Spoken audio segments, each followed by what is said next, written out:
Hi everyone, welcome back to my YouTube channel. I'm Arnold. I'm a student actuary, currently working and studying in the UK.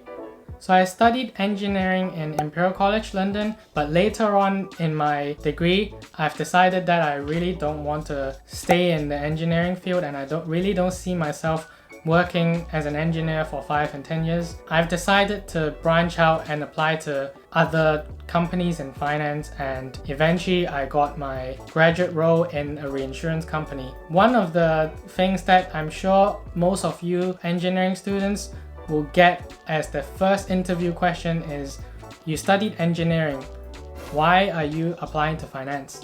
So in today's video, I'll give you a few points on how you can actually relate the stuff that you learn from engineering and apply it in finance. So when the interview question comes to you, you know everything about engineering that is applicable to finance and you can structure your answers based on the pointers I give you in this video. The first point on the list is judgment. In an engineering degree, we almost always have to make judgment based on certain criteria. So for example, in civil engineering, there's this thing called the factor of safety. It's basically a measurement of how safe or unsafe your structure is. An oversimplified explanation would be that if your factor of safety of a structure is less than 1, it's unsafe. If it's more than 1, it's safe. And basically, you want it to be more than 1, but you don't want it to be so much more than 1, because if your factor of safety is 5, then you're wasting a lot of extra material on the building just to make it extremely safe, but you're wasting a lot of money for the investor.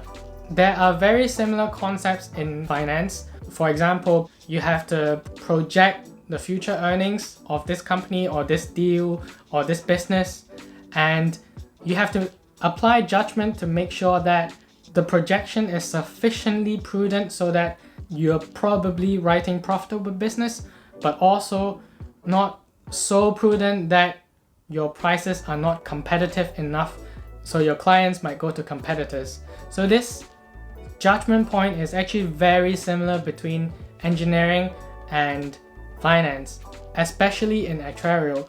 And so I highly recommend you bring it up when you're justifying how you can apply your engineering knowledge into a finance role. The second point on the list is the storytelling ability and the ability to present complex matters to non-technical audiences. So I remember in my 4-year university degree, there's a lot of presentation that we have to make. These kind of presentations sometimes mimic the real world environment. So we will be going in as a group of engineers and we'll be presenting to our stakeholders, which are often non-technical, and we have to basically present our design and everything technical about building a building to these non-technical audiences and make sure that they understand the main point of your presentation without going into all the numbers behind how we actually get the conclusion. And in an actuarial role or in some finance roles, this skill set is actually very useful, because for an actuary, we have to talk to senior management and recommend a number to reserve, or talk to client managers to recommend a price to charge.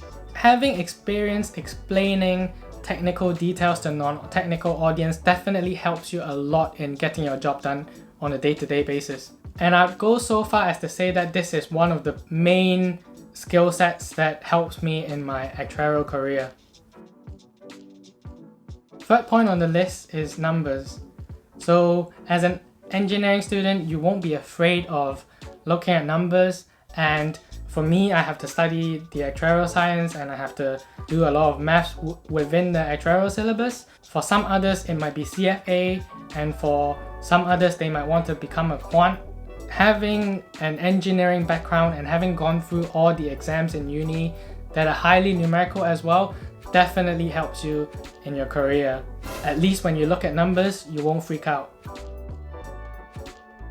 So the final thing that my engineering degree helped me is programming. In some universities like mine, students are required to undergo a few modules of compulsory programming courses in order to proceed with their studies. And this has definitely helped me. Especially for me doing the actuarial exams, There are some exams in IELTS that I have to sit in order to get my qualification. Having learned MATLAB in uni already, I was able to quickly learn it without much difficulty. And I know that for a lot of other finance careers, in this day and age, most hiring managers are making programming as one of the core requirements for candidates applying to that position. For my case, my role doesn't necessarily require me to understand how to code, but because I know how to code, I'm exposed to more opportunities. Knowing how to code at this day and age definitely puts you in a big advantage, and you can transfer your coding knowledge from applying it on an engineering application to applying it to a finance application. So in this video, I've summarized how your engineering skills are transferable to a career in actuarial or in finance. I hope this video prepares you with your up and coming interviews, and if you have any questions, please feel free to drop me a comment and also let me know what you want to see next from my channel. As usual, if you liked the video, please give me a thumbs up and subscribe to my channel. Follow me on social media on Instagram and on Twitter at _Arnold Ho. See you next time. Bye.